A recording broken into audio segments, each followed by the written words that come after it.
담비의 북튜브입니다. 심리학 용어에 이네이블러라는 말이 있는데요.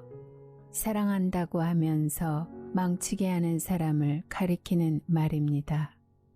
남을 도와주고 있다고 본인은 생각하고 있지만 실제로는 남을 망치고 있는 사람인 거죠. 이번에 소개해드릴 책은 이네이블러 이야기인 나는 내가 좋은 엄마인 줄 알았습니다. 입니다. 이 책은 1988년도에 출간된 이후로 세상 모든 부모를 위한 심리 에세이로서 30년 동안 꾸준히 사랑받아온 스테디셀러북입니다. 이 책의 저자는 초등학교 교사였고 가족관계학, 상담 심리학을 전공한 교육자이자 아들 셋, 딸 하나를 둔 엄마입니다. 저자는 좋은 엄마가 되기 위해 인생을 걸었다고 말합니다. 그러나 그녀가 사랑이라는 이름으로 어떻게 가족을 망가뜨리고 위험에 빠뜨리게 했는지를 담담히 고백합니다. 자신의 실패와 이네이블러임을 인정한 후 변화를 시작하는 이야기, 아프지만 희망적인 이야기가 담겨있는 나는 내가 좋은 엄마인 줄 알았습니다. 이야기 속으로 잠시 들어가 보겠습니다. 구독, 좋아요, 알림 설정은 담비의 행복입니다. 유익한 시간 되시기 바랍니다. 문제는 나에게 있었다. 인에이블러로서 힘겹게 여러 해를 지내는 동안 나는 뭔가 잘못되었음을 알고 있었다. 삶은 내가 예상한 대로 풀리지 않았다. 살아가는 동안 남편과 아이들이 연달아 흔들리는 모습을 지켜보면서 처음에는 그 상황을 믿을 수 없었고 나중에는 극심한 두려움에 사로잡혀 허둥거렸다. 남편 스탠과 결혼할 당시 우리는 함께 이루어 나아갈 미래에 대해 걱정하지 않았다. 나는 인류 대학에서 받은 인간 발달과 가족관계 관련 학위가 있었다. 톰과 존, 니나와 버드를 낳았을 때도 엄마로서 내게 필요한 자질에 대해 걱정하지 않았다. 이미 자격증이 있는 초등학교 교사였고 아이들에 대해 잘 알았기 때문이다. 나는 이성적인 아내이자 엄마가 되어야 마땅했고 실제로 그렇게 되리라 생각했다. 하지만 해가 갈수록 가정생활은 내가 배웠던 것이 별반 도움되지 않는 방향으로 전개되었다. 내 계획이나 상상과는 너무나 다른 길로 나아갔기 때문에 그 모든 상황을 이해하는 데 여러 해가 걸렸다. 그 시절에 나에 대해서 가장 긍정적으로 평가할 수 있는 부분은 무언가 잘못되었다는 사실을 인식하고 있었다는 점이다. 그리고 내 가족들 사이에서 늘 그렇듯이 그 문제를 이해하고 도와줄 방편을 찾고자 노력한 사람도 나였다. 시도해보지 않은 것이 없었다. 상담을 받았고 심신통일 수련에 등록했고 게슈탈트 워크숍에 참석했다. 게슈탈트 워크숍이란 미국 게슈탈트 연구소에서 제공하는 프로그램으로 현대사회의 복잡한 상호관계 속에서 자의식을 일깨우고 타인의 관점을 수용하는 훈련을 말한다. 또한 집단 감수성 훈련과 여성 지원 그룹에 가입했고 자기주장 훈련을 받았고 교류 분석과 신경 어학 프로그래밍에 관한 강의를 듣기도 했다. 그러면서 인격의 성장과 가족의 역학에 관해 믿을 수 없을 정도로 다양한 지식을 섭렵했다. 수많은 개념으로 잘 무장했다고 생각했는데 비극적인 사건들이 연달아 찾아오고 나서야 머릿속의 지식을 진정한 이해로 바꿀 수 있었다. 이 글은 그 사건들에 관한 이야기다. 내 가족이 왜 제대로 살아가지 못하는지를 쉽게 설명할 수 없어서 내가 느낀 좌절감에 대응하여 쓴 글이다. 내가 배운 수많은 이론과 기법들은 서로 상충하기도 했는데 결국 전체적인 상황을 더 모호하게 만들었다.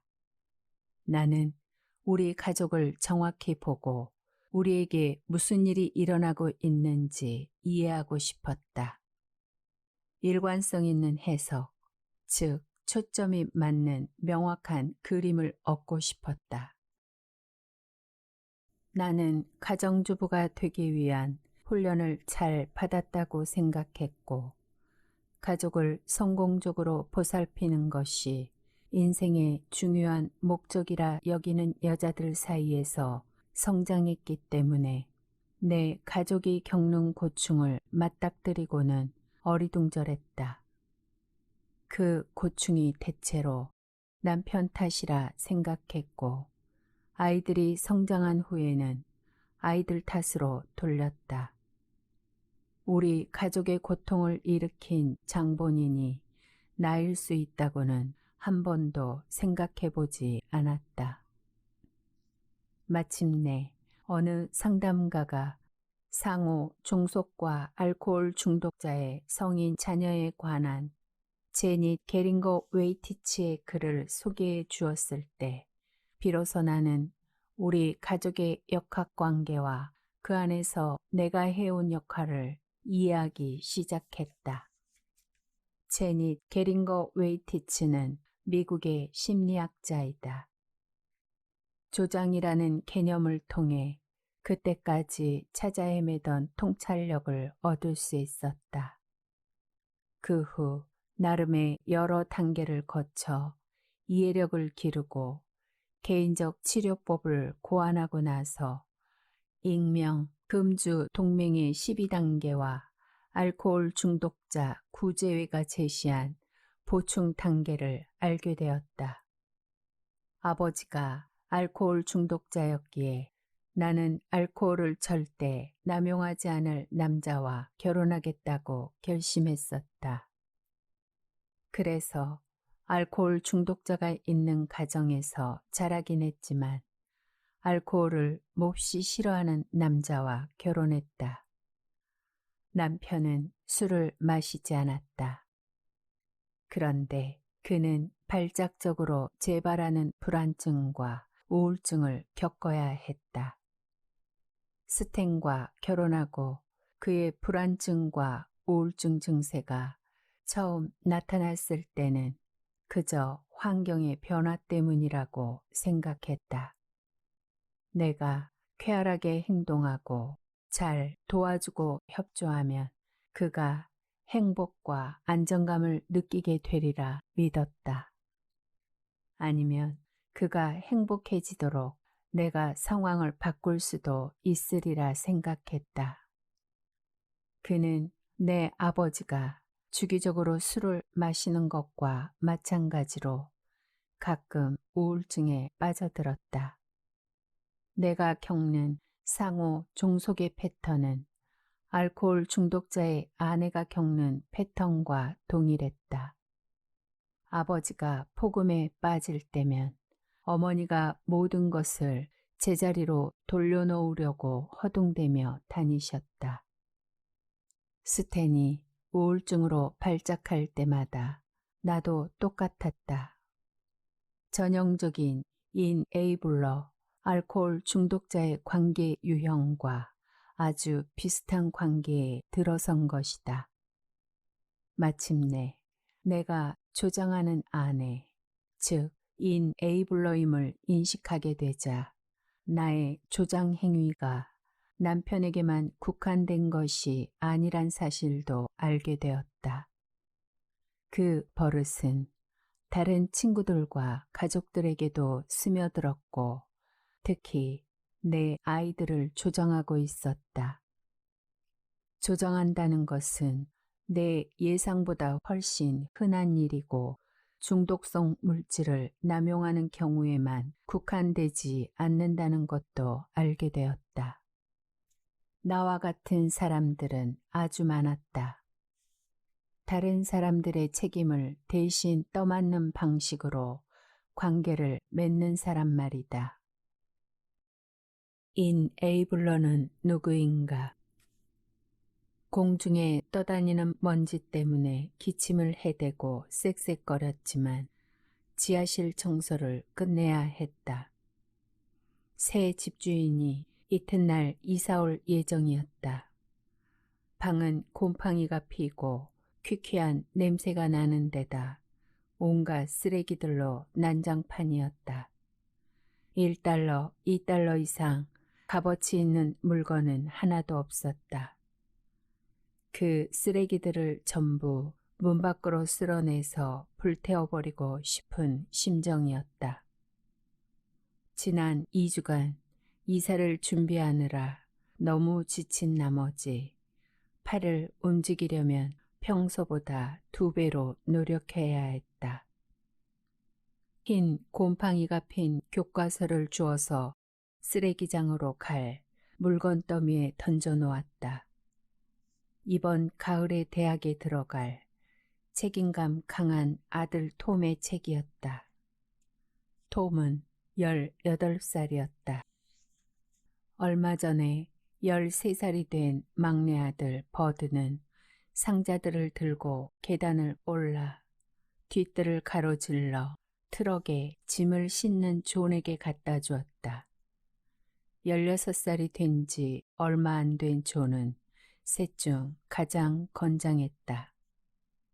나는 톰의 도움을 받아 더러운 바닥에 있는 물건들을 입구의 콘크리트판으로 운반하면서 우리가 이 집에서 살아온 횟수에 비해 물건이 너무 많이 늘었다는 사실을 알아챘다. 적어도 절반은 옮길 가치가 없어 보이는 것들이었다. 그래도 계속 물건을 분류했고 대부분은 어디로 갈지 미심쩍은 물건 더미에 던져놓았다.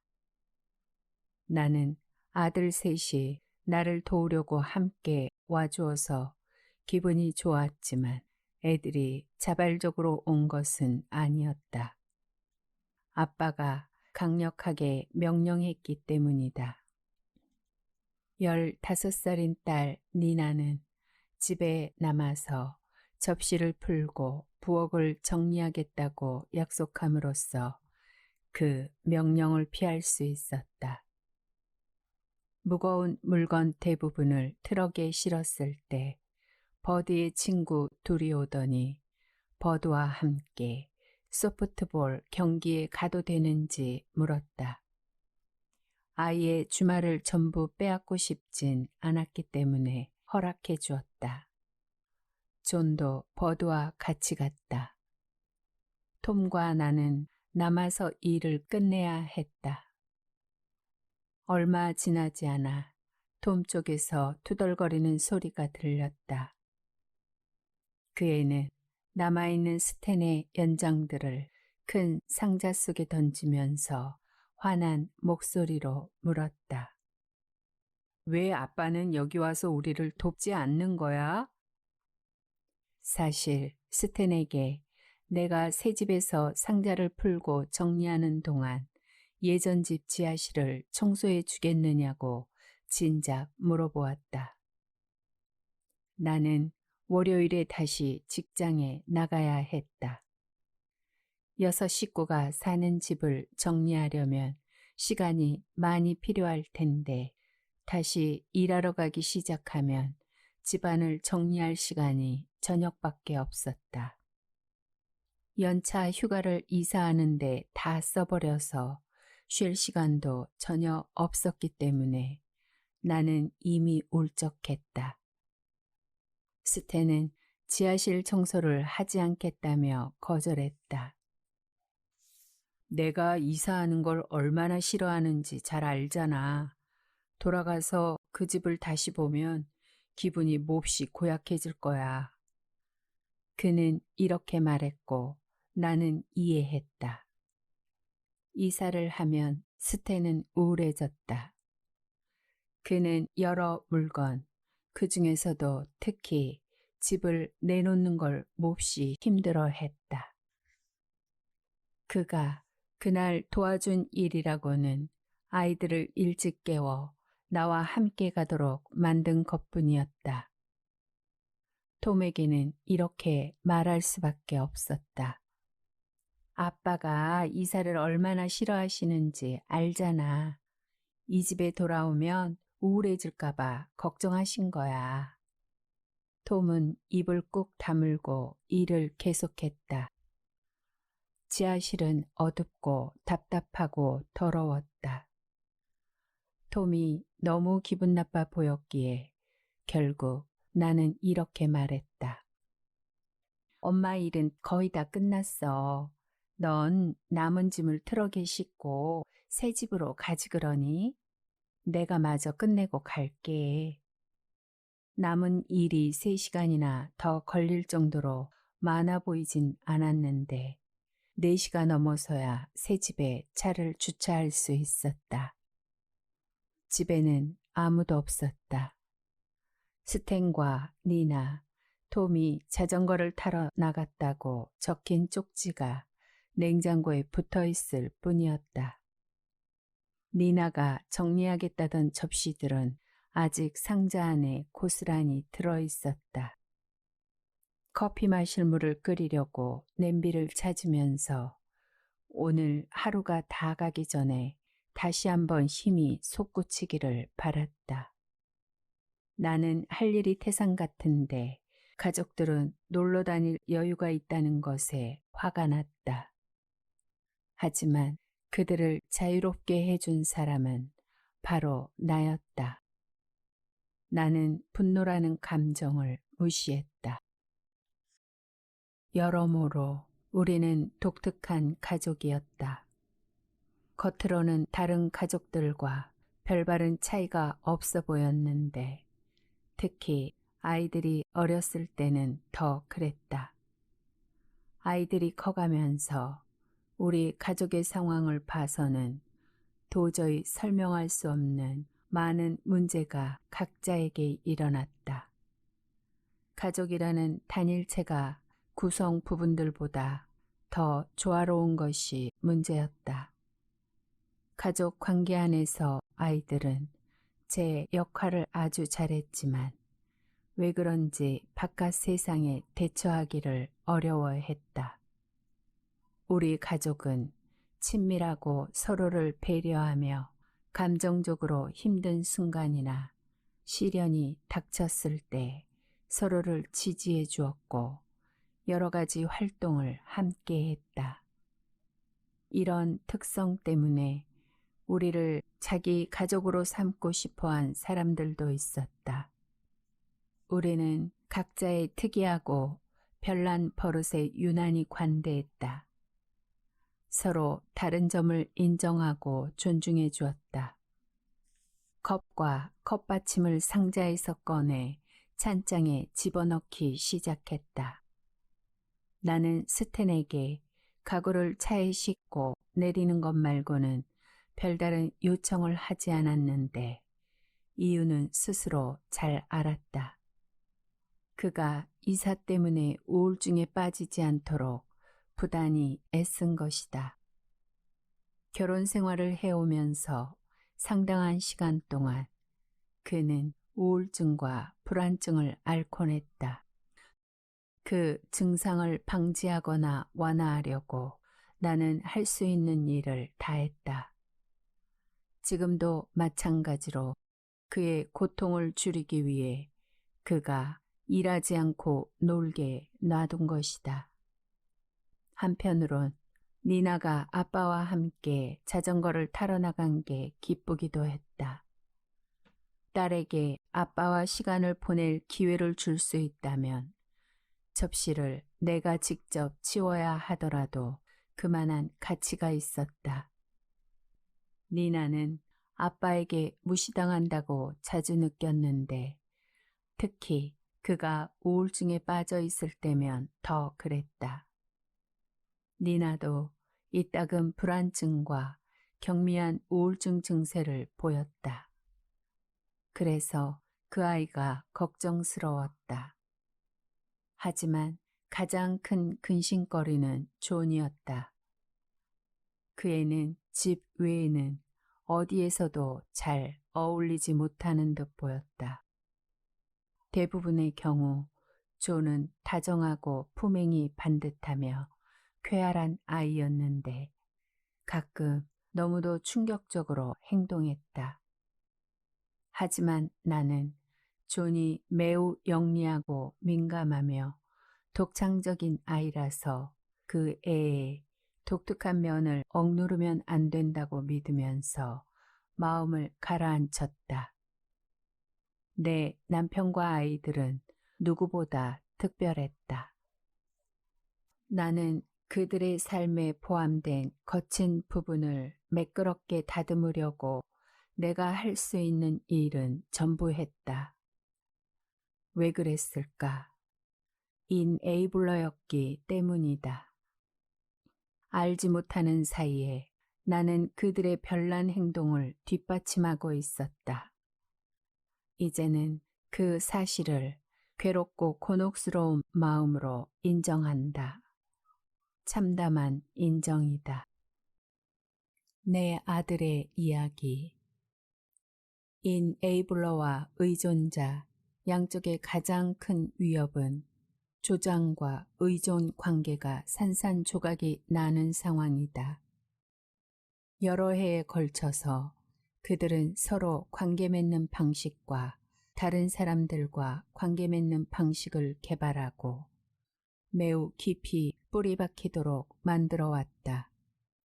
이런 관계 패턴의 변화가 일어나면 외부 상황으로 인해 어쩔 수 없이 일어난 변화든 아니면 건강을 얻기 위해 도입한 변화든 그들의 정체성 자체를 흔들어 놓는다. 나는 지진처럼 몰아닥치는 스텐의 우울증과 불안증을 여러 차례 겪었다. 그 일이 일어날 당시에 나는 똑바로 서 있었는데 그게 딱 벼락 맞기에 좋은 키였다. 아무래도 벼락 맞았다는 표현은 가족 중 한 사람이 심각한 뇌 장애에 걸렸을 때 느낀 감정을 표현하는데 가장 적절한 비유 같다. 존이 20살이 되기 직전 여름에 사건이 시작되었다. 존이 갑자기 극도로 흥분했다. 자기가 마시던 음료에 어느 친구가 약물을 아마도 합성 헤로인을 탔을 거라고 했다. 존은 병적인 피해망상증에 시달리며 자기 방에서도 잠을 이루지 못했다. 약물을 탄 친구가 한밤중에 집안에 들어와서 자고 있는 자신에게 해로운 약물을 주사했다고 믿었다. 식구들이 자려고 각자 방으로 들어가고 나면 존은 창문이 없는 화장실로 들어가서 문을 잠그고 바닥에서 잠을 청했다. 설핏 잠이 들면 공격을 받을지도 모른다는 지나친 걱정 때문에 오래지 않아 존은 잠을 거의 잘 수 없는 지경에 이르렀다. 피로가 점점 쌓이자 여름철 단기 아르바이트를 하러 나가는 것이 힘들어졌고 밖에 나가더라도 온종일 견디기 어려웠다.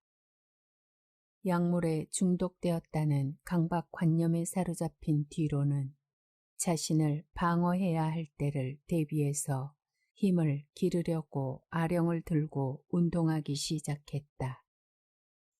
거의 뛰다시피 거실을 왔다 갔다 하는 존의 모습을 보면 무시무시했다.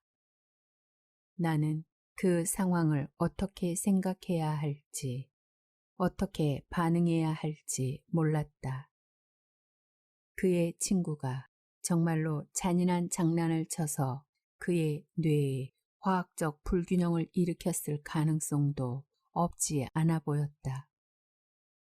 존의 광적인 정신 착란을 불러온 원인이 무엇이든 간에 그 일은 내가 상상할 수 없었던 가혹한 비극이었다. 2달 전 존이 평소 같지 않은 극심한 두통을 호소해서 병원에 데리고 갔다.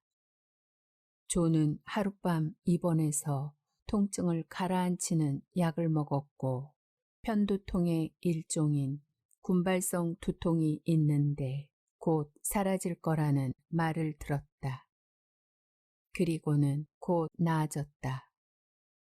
존이 불안해하면서 약물에 중독되었다고 처음 주장하기 시작했을 때는 정신과 의사에게 상담을 하러 갔다.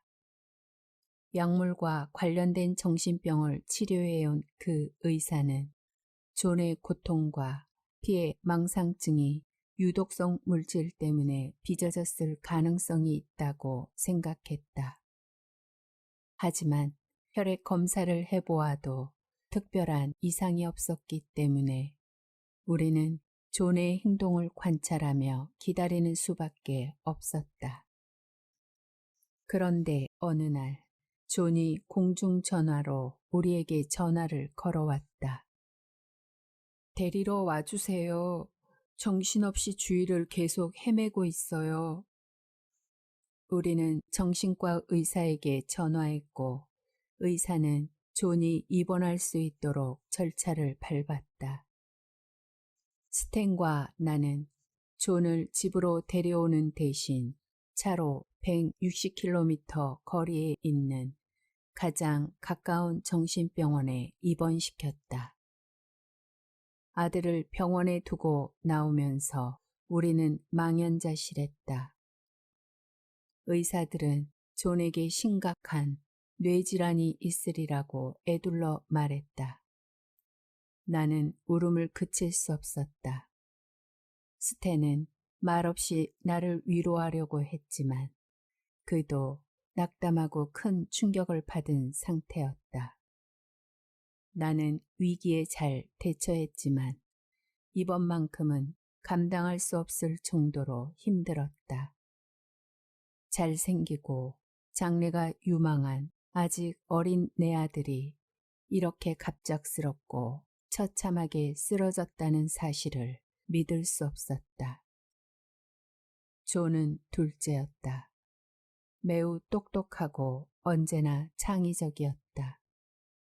어릴 때는 늘 활동적이고 즐거운 놀이에 몰두했다.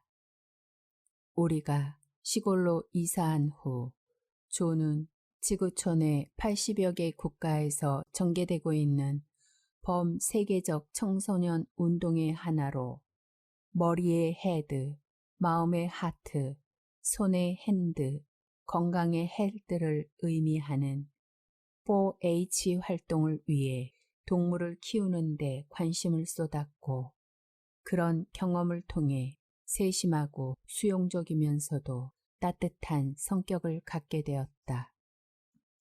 존은 언제나 무척 다정한 데다가 장난을 좋아하고 창의적이었기에 나는 아이에게서 드러났을지 모를 별난 특성을 보려고 하지 않았다. 앞으로 문제가 생길지 모른다고 경고해 주었을 예고 징후를 놓친 것이다.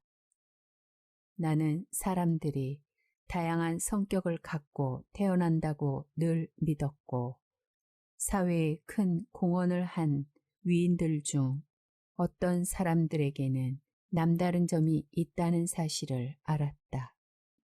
그래서 존의 행동거지에서 무언가 특이점을 알아차릴 때마다 창조적이고 독자적인 특성의 일부라고 넘겨버렸다.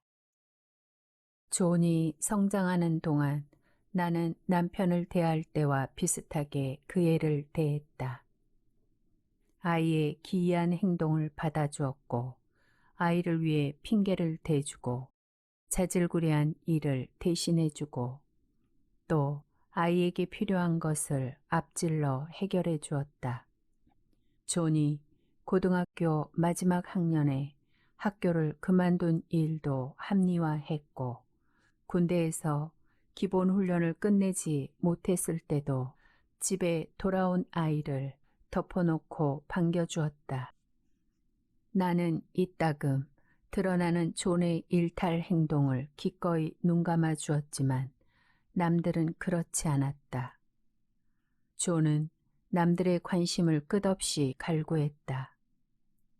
스탠은 존의 다양한 동물 연구 과제를 도와주면서 수많은 시간을 같이 보냈지만 우울증에 빠질 때면 아이들을 포함해 주위 환경을 그리 의식하지 않았다. 다른 아이들은 그런 상황을 받아들였고 아빠가 함께하지 않아도 되는 활동에 몰두했다. 하지만 존에게는 아빠와 접촉하는 것이 언제나 중요했다. 그래서 스탠을 따라다니면서 끊임없이 말을 하고 어떤 반응을 얻으려 했다. 스탠은 때로 성가셔했지만 대개는 존이 옆에 있다는 것도 거의 의식하지 못했다. 관심을 받으려는 존의 욕구는 학교와 사회 생활에서도 명확히 드러났다. 3학년 땐 존이 활동 과잉과 더불어 우스꽝스러운 행동을 지속하자 담임교사는 아이가 차분해지도록 리탈린을 먹이라고 제안했다. 리탈린은 과잉 행동을 일으키는 중추신경에 영향을 미치는 약이다. 그 말에 화가 난 나는 선생이 아이의 창의력을 다루지 못해 약을 먹이고 싶어 한다고 생각했다. 존은 집중력이 부족했지만 학교 성적은 평균 정도였다. 내가 인에이블러 엄마가 아니었다면 아이가 과잉 행동장애, 즉 ADHD를 가지고 있다는 사실을 알아차리고 도움을 청했을지도 모른다. 존의 기이한 행동은 계속 돌발적으로 일어났고 결국 10대 소년으로서는 너무나 충격적인 말과 행동을 보였다. 나는 아이가 터무니없는 짓을 할 때 나무랐다. 나무란다는 말은 내 행동을 설명하는데 아주 적절한 표현이다.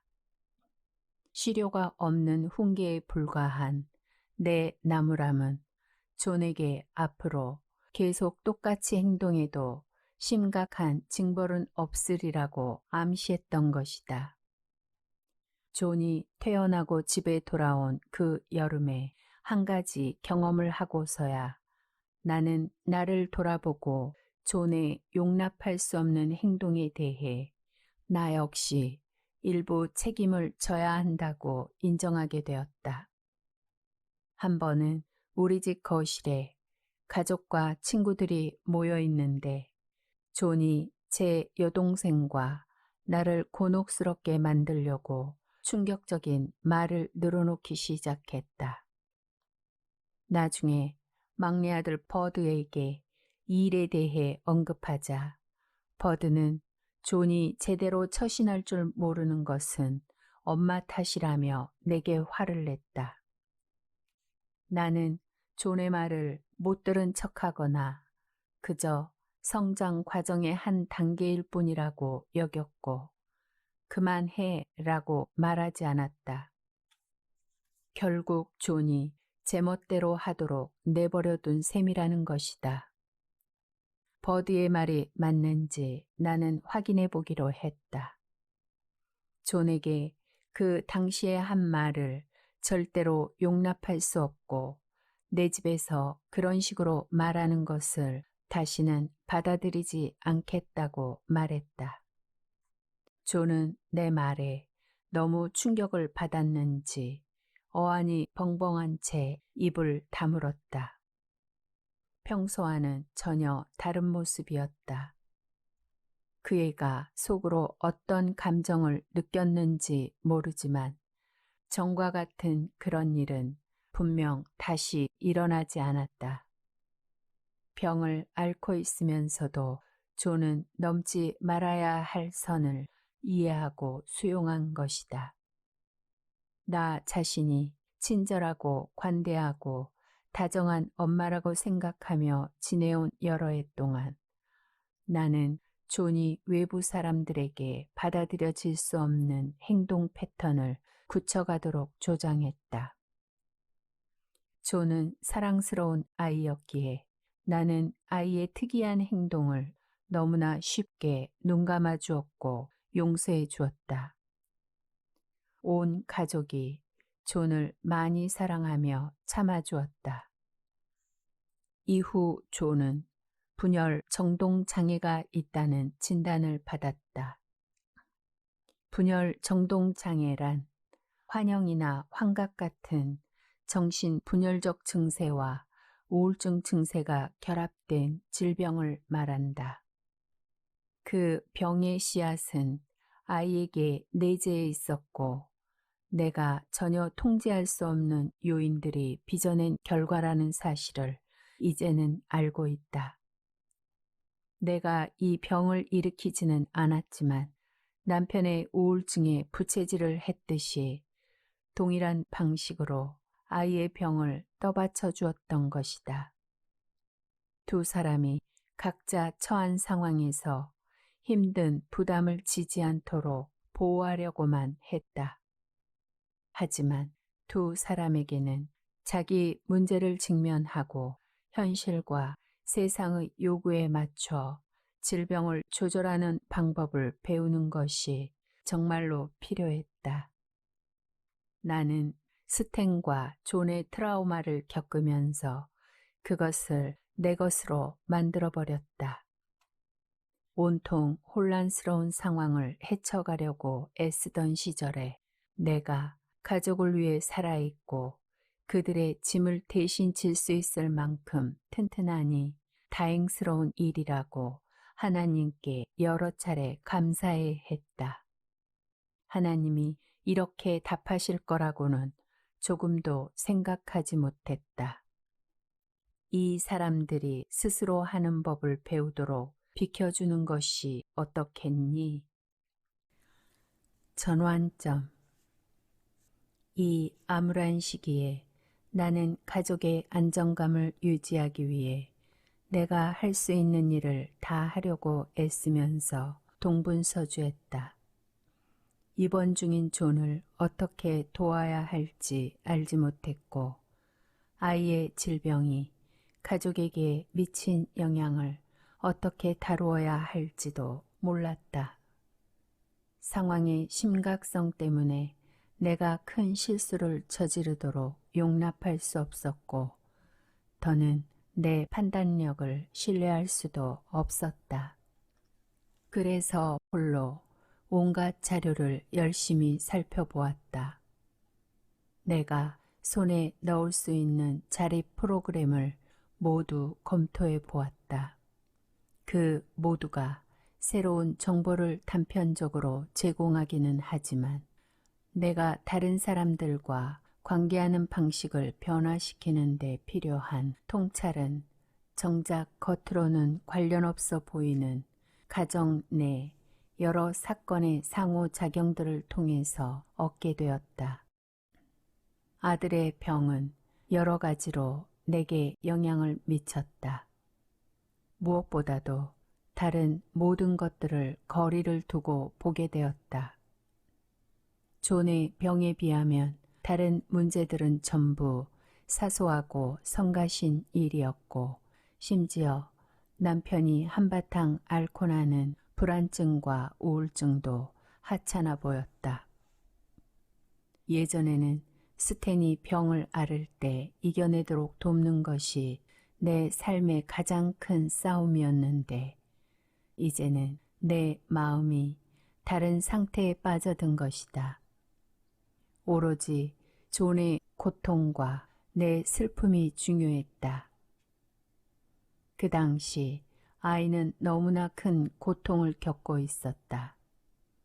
하지만 존이 병원에 입원해 있는 상태라 나는 판에 박힌 일상생활로 돌아갈 수밖에 없었다. 먼저 오래 미뤄둔 정원 손질과 집수리에 관심을 돌렸다.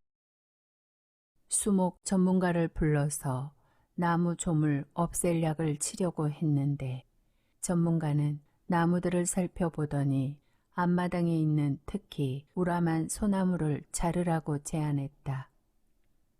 아름다운 나무였지만 해충에 몹시 시달리고 있었다.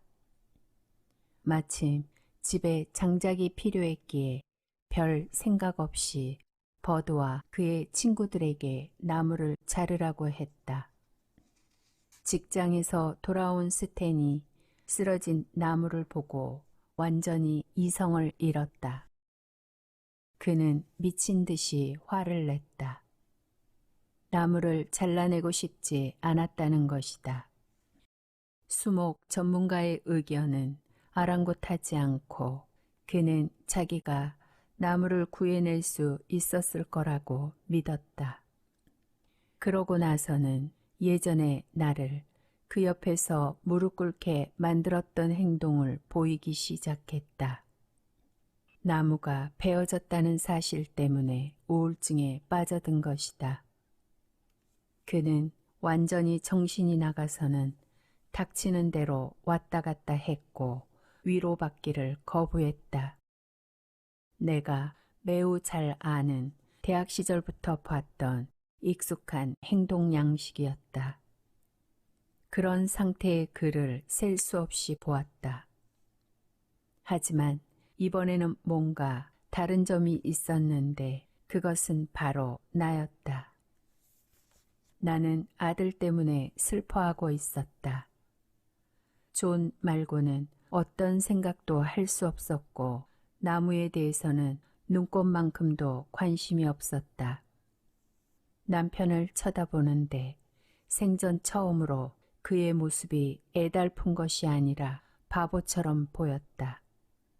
그 순간 화가 나기 시작했다. 아들이 아파서 병원에 입원해 있는데 어떻게 나무 한 그루를 갖고 이런 엄청난 소동을 벌인다는 말인가. 나는 화가 치밀어 오른 나머지 남편을 동정하기는커녕 맹렬히 비난하기 시작했다. 내가 말한 두 가지가 스탠의 전곡을 찔렀다. 한 가지는 지금 그가 하는 행동이 꼭 버릇없는 어린애가 제멋대로 하지 못했을 때처럼 굴고 있다는 말이었다. 또 하나는 그가 자신을 이해받지 못하는 비극적 영웅으로 생각할지도 모르지만 이렇게 행동하는 것이 다른 사람들에게는 미친 사람으로 보일 뿐이라는 이야기였다. 존의 상태에 대해 나름대로 자아 성찰을 하던 차에 내가 이렇게 주장을 드러내고 달라진 태도를 보이자 기적과 같은 일이 일어났다. 그의 태도가 당장 달라진 것이다. 용서할 수 없으리만치 잔인한 말을 퍼부었다고 생각했는데 사실은 그를 도와주려고 노력한 긴 세월 중에서 처음으로 그를 진짜 도운 것이다. 이때 일어난 일이 얼마나 중요한지를 그 순간에는 실감하지 못했다. 아들을 잃을지도 모른다는 불안감으로 아직 정신적 충격에서 벗어나지 못한 상태였기 때문이다. 그로부터 한 달이 지나지 않아 또 다른 위기가 스탠을 덮쳤다. 우리 집이 팔린 것이다. 가족 수가 점점 줄어들게 되면서 침실이 5개인 집을 파는데 스탠도 동의했다. 우리는 4년 넘게 살아오며 이 집을 좋아했지만 이제는 아이들의 대학 진학을 위해 돈이 필요했다. 스탠은 또다시 이사 트라우마에 빠져들었다. 과거의 나였다면 그의 기분을 맞춰주려고 무엇에나 동의했을 것이다. 그가 이사 가고 싶지 않아 라고 말하면 이사할 필요 없어. 당신이 원하는 대로 해나갈 방법을 찾아낼 수 있을 거야 라고 했을 것이다. 하지만 이제는 내가 수용할 수 없는 행위라고 여기는 행동의 첫 단계에 그가 들어서자 나는 바로 반박했다. 당신이 이 약속에서 벗어날 길은 없어. 우린 돈이 필요하고 집은 필요하지 않잖아. 나는 취소하지 않을 거고 당신이 취소한다면 용납하지 않겠어. 당신이 불안 발작을 일으키면 병원에 입원시키고 집을 팔 거야. 그러니 제대로 행동하고 거래를 방해하지 않는 편이 나을 거야.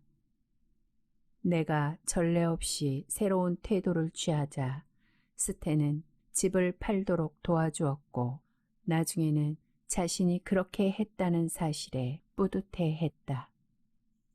내가 가족들을 대하는 방식도 달라지기 시작했는데 전보다 덜 참고 더 많이 요구했다.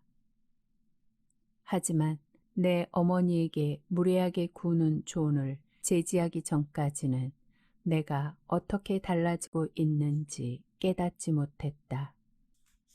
어머니는 당시 85으로 몸은 노쇠하셨어도 정신이 초롱초롱하신 분이었다.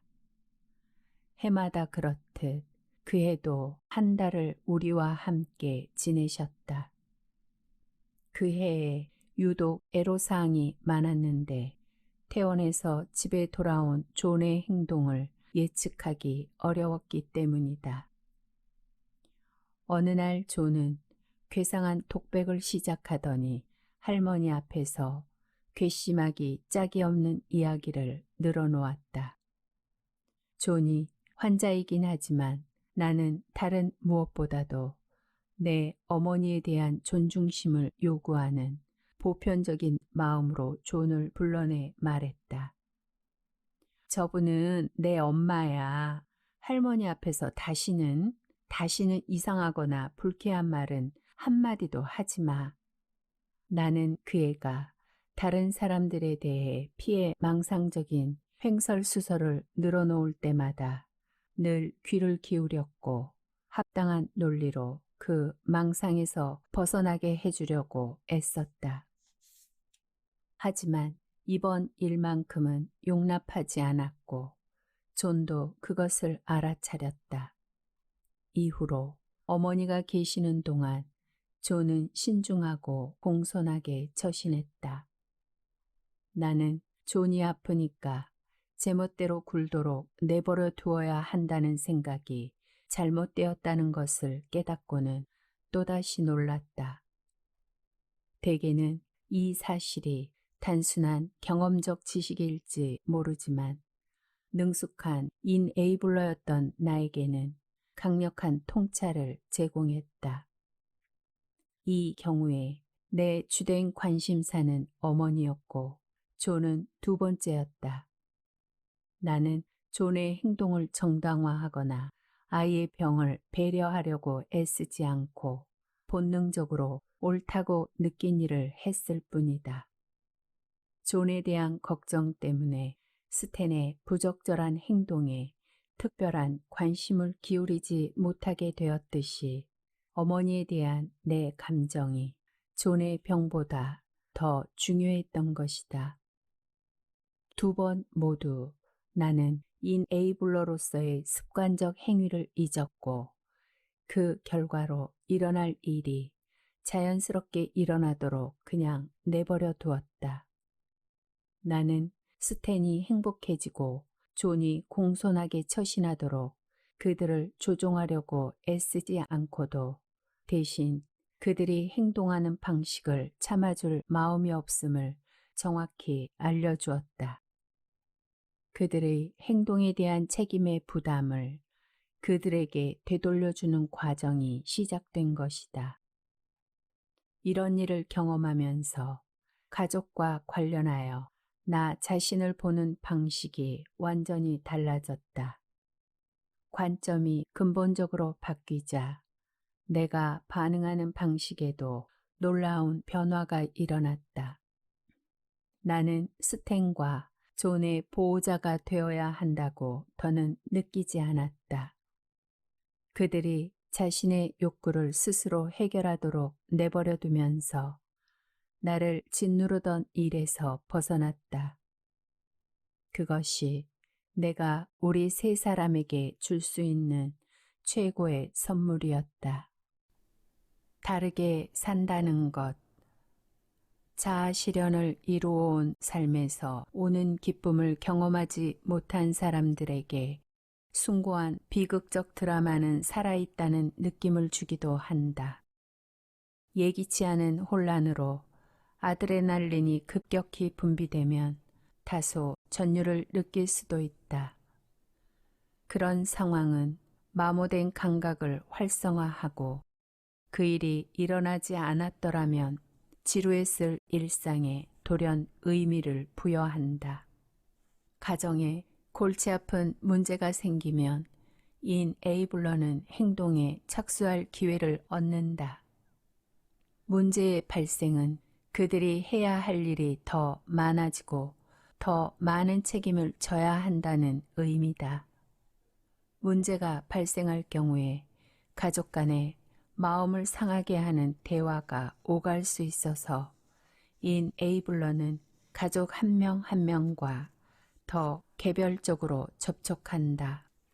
여기서 중요한 것은 머리 아픈 문제로 인해 인에이블러가 느끼는 유능함과 자부심이 더욱 고양된다는 것이다. 그들은 속으로 혼란과 두려움, 분노를 느낄지 몰라도 흥미진진한 시간을 보낸다. 의존자는 참담한 상태에서 허우적거리면서 이해받지 못하고 있다는 그 나름의 신비로운 역할을 유지한다. 우울함을 감싸는 실현되지 못한 갈망에서 오는 비애는 씁쓸하면서도 달콤한 기쁨을 줄 수 있기에 의존자는 주저하면서도 그 기쁨에 빠져든다. 인에이블러와 의존자 모두 자신들의 비극적 드라마를 지나치게 즐기다 보면 그 역할을 포기하지 못할 수도 있다. 혹은 그보다 더 나쁜 것, 즉 권태나 자기가 좋아하는 사람의 무관심을 두려워할 수도 있다. 인에이블러가 지나치게 극적인 인생의 각본을 버리고 더 개인적인 성취감을 주는 요소를 택하지 않는 한 다른 사람들을 구제하면서 시간을 보내고 싶은 유혹에 저항하기는 어려울 것이다. 오랜 습관을 버리는 것은 낡은 슬리퍼를 버리는 것과 같다. 더 좋은 새 슬리퍼가 있으면 옛것을 버리기는 더 쉽다. 하지만 맨발로 지내는 것밖에 대안이 없다면 대개의 사람들은 옛 슬리퍼에 집착할 것이다. 조정하는 습관을 버리겠다고 약속한 후에 그것을 성공적으로 해내려면 더 따뜻하고 더욱 만족스러운 생활 방식으로 교체해야 한다. 인에이블러와 의존자의 관계역학에서 먼저 달라지기 시작해야 할 사람은 인에이블러다.